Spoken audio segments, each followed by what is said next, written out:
Pak Putuarto, ada waktu sekitar 10 menit untuk menyampaikan pokok-pokok pikirannya. Nanti setelah itu bisa ada tanya jawab.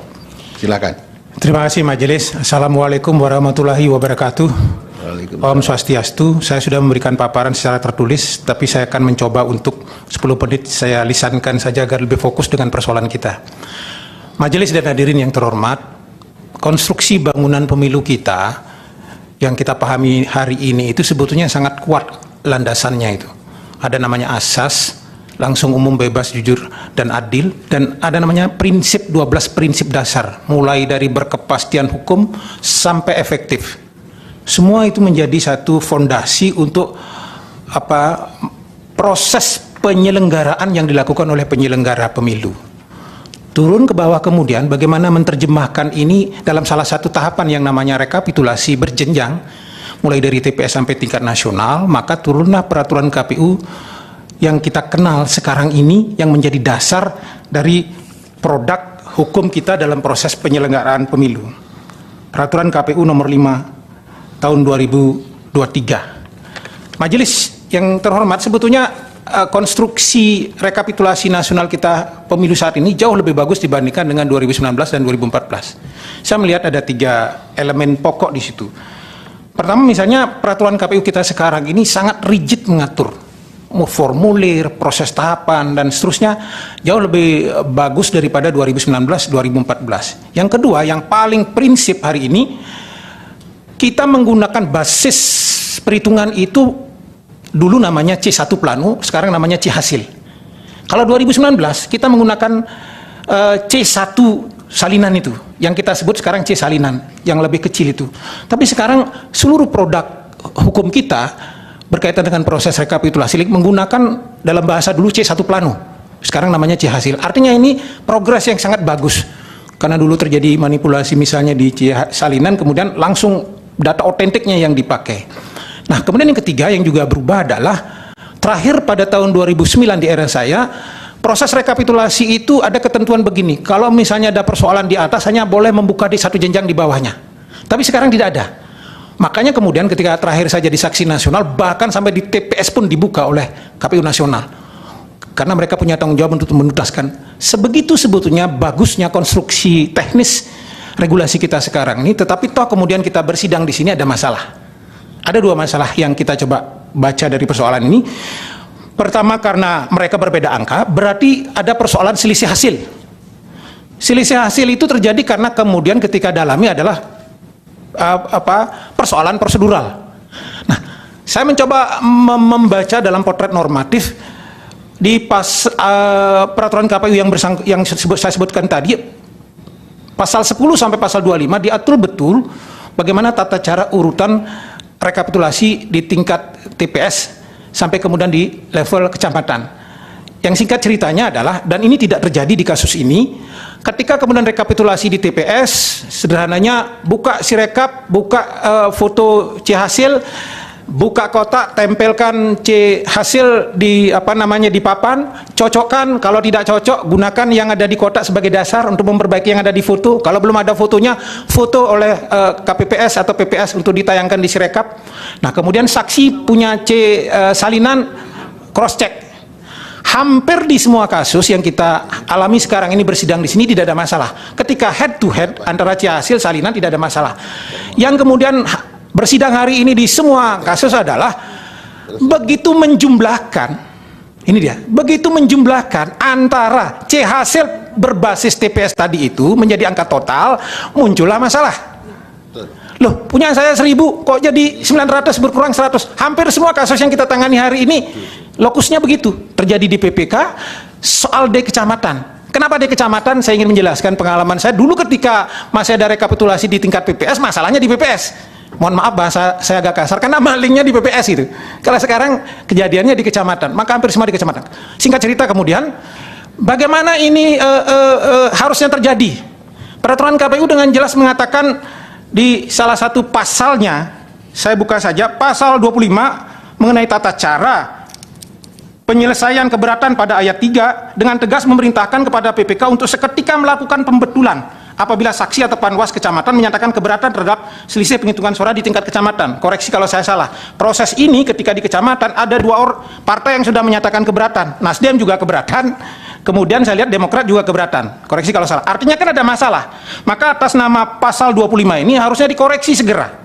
Nah, kemudian kalau ternyata fakta hukumnya setelah dikoreksi maka akan keluar namanya di hasil kecamatan yang dikeluarkan oleh petugas operator. Kalau kemudian langsung diproses, tidak diverifikasi, tidak dicermati oleh saksi, maka terjadi pelanggaran pasal 18 ayat 2. Apa bunyinya? PPK mencetak formulir model D hasil kecamatan sebelum ditandatangani oleh saksi untuk dilakukan pemeriksaan dan pencermatan kembali oleh saksi. Apabila ada kesalahan, PPK melakukan pembetulan dan mencetak kembali model D hasil kecamatan yang benar. Kita tidak akan bersidang di sini kalau proses itu dilakukan. Karena pasti selesai di kecamatan. Oh, ini nggak benar, ini nggak benar, bereskan atas dasar pasal 18 ini. Nah, naik kemudian pasal 48 ayat 9, dalam hal masih terdapat kejadian khusus dan atau keberatan yang belum terselesaikan di kecamatan, KPU Kabupaten Kota menyelesaikan kejadian keberatan khusus tersebut di atas. Maka ini pindah sekarang karena tidak dibereskan di bawah. Harusnya sudah beres atas dasar pasal 18 ini, tapi naik ke atas. Harusnya KPU Kota Jakarta Utara membereskan atas dasar 48 ini, tidak membuangnya kemudian ke tingkat provinsi. Nah, dalam hal masih terdapat karena ada perintah pasal 59 ayat 3, dalam hal masih terdapat keberatan terhadap selisih rekapitulasi hasil penghitungan suara di kabupaten kota yang diajukan oleh saksi dan Bawaslu, maka KPU Kabupaten Kota melakukan pembetulan seketika. Bayangkan ini, kecamatan harusnya beres, kabupaten kota atas dasar perintah pasal 59 harusnya beres, di provinsi atas dasar perintah pasal 65 ayat 8 harusnya beres. Tapi kan kemudian kok kita berada di sini, akhirnya masuklah ke Bawaslu. Di Bawaslu ada rekomendasi penyelesaian administrasi. Majelis, saya kebetulan jadi saksi dan saya tahu persis suasana kebatinan yang ada di situ. Mbak Bawaslu juga ingat. Saya menyampaikan waktu itu usulan, mohon dalam perkara-perkara berkaitan dengan penyelesaian di Bawaslu belajar dari pengalaman 2019. Catat kalau salah catat data saya, Mbak, itu ada sekitar 13 kasus di Bawaslu yang tidak bisa dieksekusi karena Bawaslu mengeluarkan angka setelah rekapitulasi nasional yang sudah menjadi wilayah MK. Maka waktu itu saya mengusulkan, begitu selesai tanggal 22 penetapan, proses perselisihan administrasi di Bawaslu tidak boleh mengeluarkan angka, sehingga dia tidak seperti kejadian 2019, keluar angka, orang dipilih oleh Bawaslu, tapi tidak bisa dieksekusi di Mahkamah Konstitusi. Maka hari ini kemudian Bawaslu tertib, tidak pernah lagi begitu putusannya keluar setelah tanggal 22 Maret, tidak pernah menyentuh angka, karena itu sudah menjadi ranah Mahkamah Konstitusi. Artinya begitu kemudian Bawaslu menyatakan itu ada terjadi pelanggaran administrasi, maka bola ketika bicara kebenaran angka itu ada di tangan Mahkamah Konstitusi dengan pintu masuk pelanggaran administrasi yang sudah dibukakan pintunya oleh Bawaslu. Saya kira itulah kemudian beberapa catatan yang ingin saya sampaikan sampai pada satu kesimpulan bahwa pertama, perselisihan angka ini terjadi oleh karena penyelenggara tidak tertib administrasi. Dia melakukan pelanggaran berkaitan dengan pasal-pasal yang saya sebutkan di atas, dan yang paling penting adalah persoalan kode etik. Majelis yang terhormat, satu hal yang mau saya sampaikan, dan ini usulan untuk majelis di sidang-sidang selanjutnya, sebenarnya ada satu aktor yang harusnya dihadirkan di tempat ini, di semua persidangan yang berkaitan dengan selisih suara di kecamatan. Siapa itu? Operator. Operator inilah yang kemudian menandatangani surat pernyataan tanggung jawab mutlak. Jadi operator yang menginput itu majelis. Yang kalau kita bicara angka, orang itu harus jujur di sini. Angkanya berapa? Dia yang paling tahu, karena dia yang bertanggung jawab penuh atas angka itu. Siapa operator? Bisa divisi teknik kecamatan. Siapa operator? Bisa kasubag teknis. Siapa operator? Bisa staf dalam konteks di Cilincing karena paralel dia banyak. Bisa banyak yang jadi operator. Karena operator ini yang satu-satunya punya akun, punya password, dan punya username. Yang lain tidak bisa. Dia bisa bekerja kalau diperintah oleh orang lain. Maka kalau ingin ini terang benderang, dia itu dihadirkan di sini. Ini sebenarnya angkamu yang benar yang mana? Kenapa berbeda? Nah, kira-kira begitu majelis. Saya kira terima kasih atas kesempatannya. Sekian paparan saya. Wassalamualaikum warahmatullahi wabarakatuh. Terima kasih. Ya, silakan dilanjutkan. Baik, pertanyaan selanjutnya buat saksi ahli termohon. Tadi saya mendengarkan dengan seksama bahwa pendapat saksi ahli termohon bahwa keberatan itu harus berjenjang.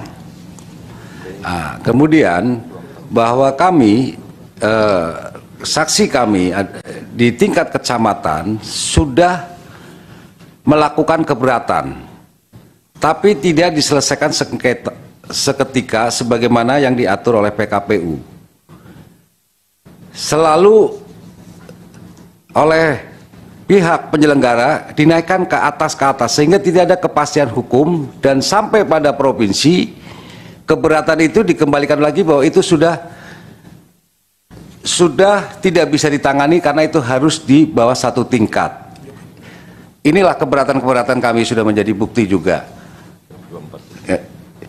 Jadi bagaimana kepastian hukum itu kalau penyelenggara selalu mengalihkan ke tingkat yang lebih tinggi sehingga tidak terjadi penyelesaian seketika sebagaimana yang diatur di PKPU nomor 5 dengan pasal-pasal yang tadi disebutkan oleh ahli kami.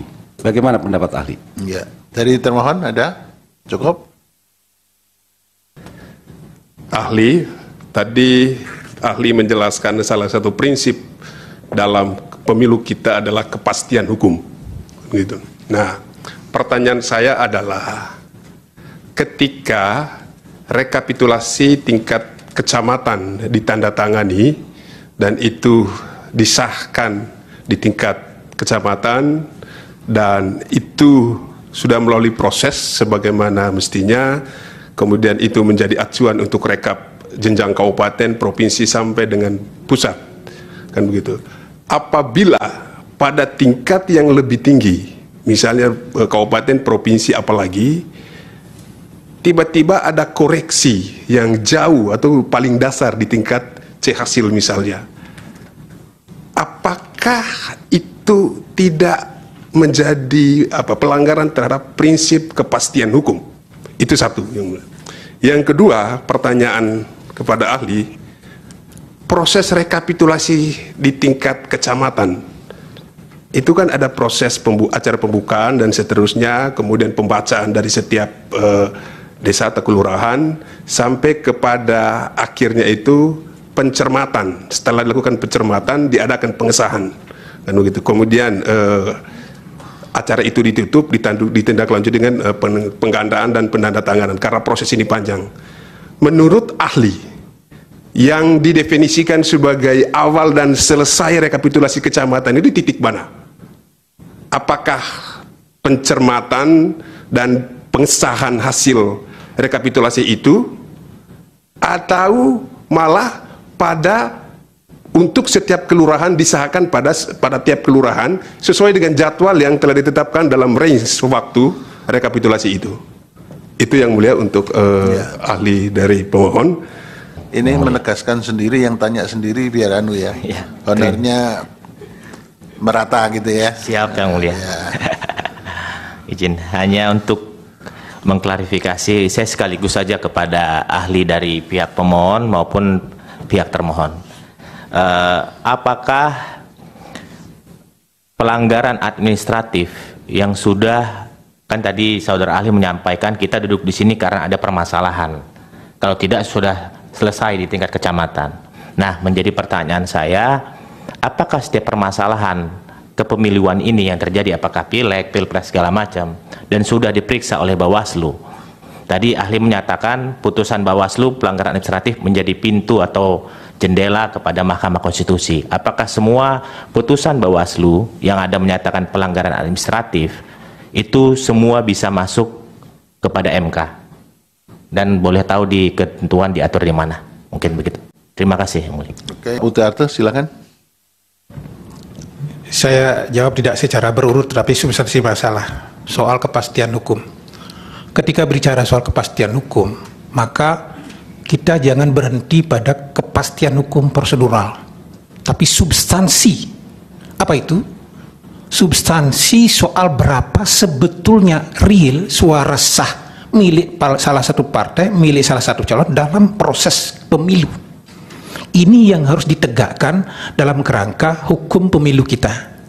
Ketika ada kemudian suara yang seharusnya tidak sah atau suara yang berkurang kemudian ditambah, maka itulah dosa terbesar bagi penyelenggara yang kemudian tidak berhasil menegakkan kepastian hukum itu sendiri.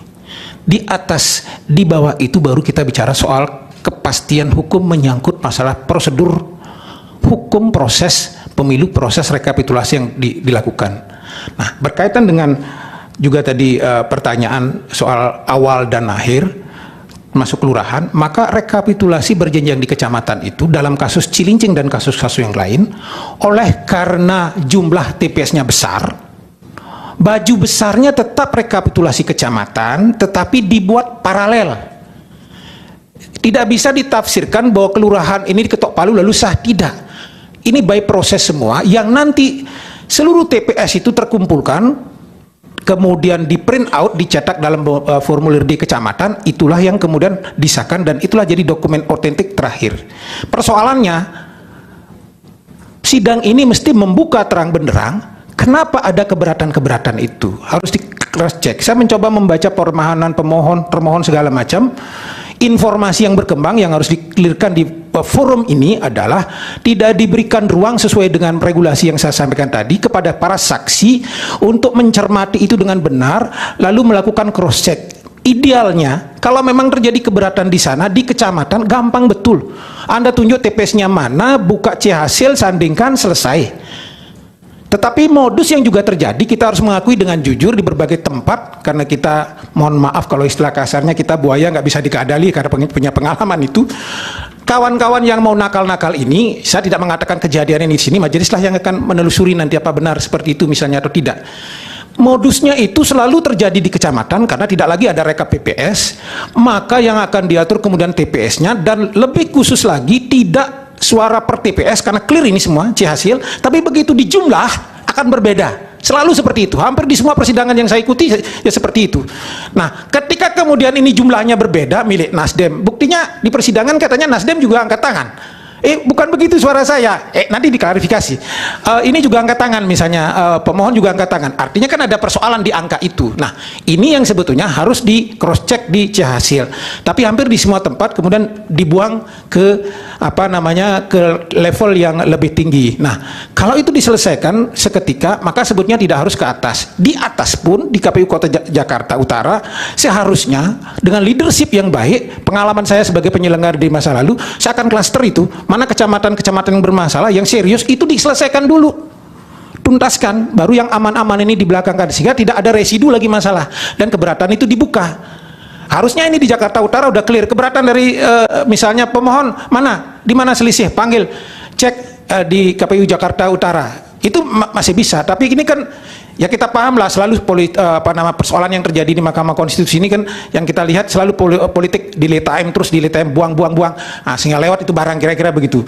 Nah, apakah itu terjadi di sini? Majelis lah yang nanti akan memeriksa seluruh fakta-fakta persidangan ini. Jadi itu awal akhir tidak ada rekapitulasi kelurahan, yang ada adalah rekapitulasi di kecamatan yang kemudian dibuat paralel di tiap-tiap kelurahan. Entah saya tidak tahu di Cilincing apa ada 5 paralel atau berapa paralel, tetapi kemudian di situ di di hasilnya hanya satu saja untuk semua tempat. Kemudian soal apakah pelanggaran administratif selalu ditindaklanjuti masuk ke Mahkamah Konstitusi? Tidak. Saya kemudian hadir di persidangan terakhir sebelum selesai jadi Nasdem juga, kader Nasdem begitu, mohon maaf jadi kader Nasdem, saya ikut di persidangan. Sayalah yang mengusulkan karena saya tahu betul 5 tahun lalu ada residu 13 kasus, angkanya Bawaslu itu tidak bisa ditindaklanjuti, ini menang, ini sekian, tapi karena tidak bisa masuk ke MK, nggak bisa. Ini kan jadi problem hukum, jadi bisa jadi disertasi itu, bisa jadi tesis itu kalau dalam proses hukum karena ada masalah hukum. Makanya saya katakan ini ada kejadian begini, proses rekapitulasi nasional hari ini tolong jangan lagi meninggalkan residu.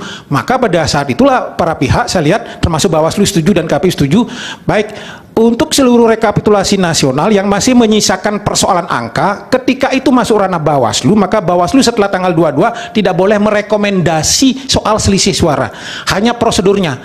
Nanti bahwa prosedur itu berkaitan dengan selisih suara, ranah Mahkamah Konstitusi. Saya ingin mengatakan dengan penegasan itu secara di forum itu, artinya apa? Ranah Mahkamah Konstitusi ini punya otoritas untuk menyelesaikan persoalan ini dengan pintu masuk rekomendasi Bawaslu soal persalahan prosedur tadi itu. Ini juga menjawab pertanyaan nomor 1 dari pemohon. Lalu bagaimana legitimasi putusan Bawaslu?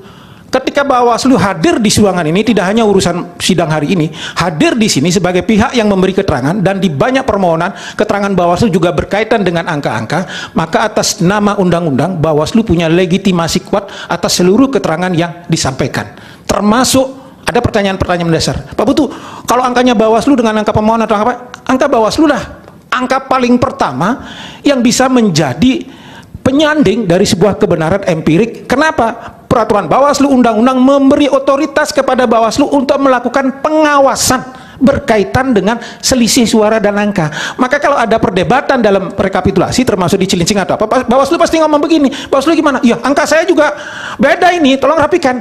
Karena dia punya angka gitu.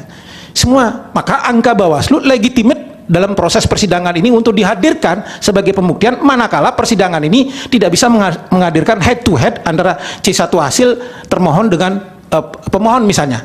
Saya kira konstruksi berpikir saya demikian majelis, kurang lebihnya mohon maaf. Terima kasih. Baik. Pak Putu. Ini dalam hal pengalaman ahli selaku penyelenggara selaku Bawaslu ya. Terkait dengan kejadian yang ada di Cilincing, di mana ada 233 TPS se-Kecamatan Cilincing yang merupakan ada penambahan angka lebih sekitar 2.402 kenaikan suara Nasdem. Nah, di mana saksi dari pihak pemohon pada saat itu kan sudah melakukan keberatan. Nah, tidak ada secara terbuka oleh PPK dilakukan koreksi ataupun rekomendasi dari pengawas pemilu kecamatan maupun Bawaslu kota, tetapi perubahan angka-angka ini malahan dibiarkan terjadi. Ini pendapat ahli terhadap ini. Tadi kami mohon dipertegas bahwa apakah ditambah lagi dengan adanya putusan Bawaslu Provinsi DKI Jakarta yang membenarkan adanya pergeseran angka ini, itu memang wajar untuk dilakukan penyandingan data, di mana seperti yang ahli sampaikan tadi bahwa di forum ini harus ada head to head data terhadap perubahan-perubahan angka ini. Demikian. Silakan Pak. Baik, singkat saja, prinsip dasar rekapitulasi itu adalah jangan pernah menyisakan residu suara. Selesaikan di situ. Apapun caranya. Pak Putu, pun ada spare waktu? No. Waktunya cuma tanggal 22 Maret. Mana ada rekapitulasi nasional ini hari on time semua? Nggak ada cerita itu. Jadi tuntaskan di situ. Dalam kasus misalnya di Cilincing ini, kalau saya jadi KPU Jakarta, saya turun, saya bilang buka semua itu, buka, cross check, adu data semua. Masih ada keberatan, cek lagi satu-satu, dan begitu di print, makanya pasal tadi berbunyi di hasil ada keberatan, dicek lagi, nah barulah ditandatangani. Kalau prosedur-prosedur ini nanti di persidangan akan terbuka dari saksi-saksi, tidak dilakukan, jelas terjadi pembiaran. Jelas terjadi pembiaran karena modus yang terjadi di berbagai tempat. Sekali lagi, pengalaman saya ngurus semacam ini selalu terjadi di kecamatan, lokusnya di kecamatan, selalu di hasil objek perkaranya, selalu politik buying time, dibuang ke atas, tidak. Dan biasanya di berbagai tempat itu akan di rekapitulasi terakhir pada waktu bagian-bagian akhir, sehingga tidak ada waktu lagi dan seterusnya, lalu dibuang dan seterusnya. Maka forum hari ini harus menjelaskan secara utuh sebetulnya surat clear seperti apa. Sederhana saja. Saya kira perdebatan ini kan sederhana dilakukan oleh majelis hakim, hanya ada dua. Pertama, adu data. Bawaslu berapa datanya yang disengketakan dari 200 berapa tadi? 213, data Bawaslu berapa, data pemohon berapa, data termohon berapa, data terkait berapa. Jadi saya tidak tahu angkanya seperti apa, tapi begitu Bawaslu misalnya sama dengan pemohon, sudah selesai karena dia punya angka itu. Tapi kalau majelis masih ragu, cek lagi C hasil di 213 itu adu data sehingga clear semua. Saya kira demikian jawaban saya. Terima kasih. Saya masih ada Pak Putu. Ya, ini pemohon supaya tadi honornya ditambah. Saya mau tanya soalnya. Begini Pak Putu, data otentik itu di mana? Ada di dalam kotak C hasil itu majelis. Itu berupa apa? C hasil C apa? plano. Kalau kita dulu nyebutnya C1 plano, ya. Plano. Yang ada telinya itu. Plano ya, itu yang hasil. Ya, sekarang yang jadi masalah sementara yang diadu yang ada di mahkamah ini adalah C salinan yang dipunyai pemohon, C salinan yang dipunyai terkait, C salinan yang termasuk Bawaslu punyanya C salinan.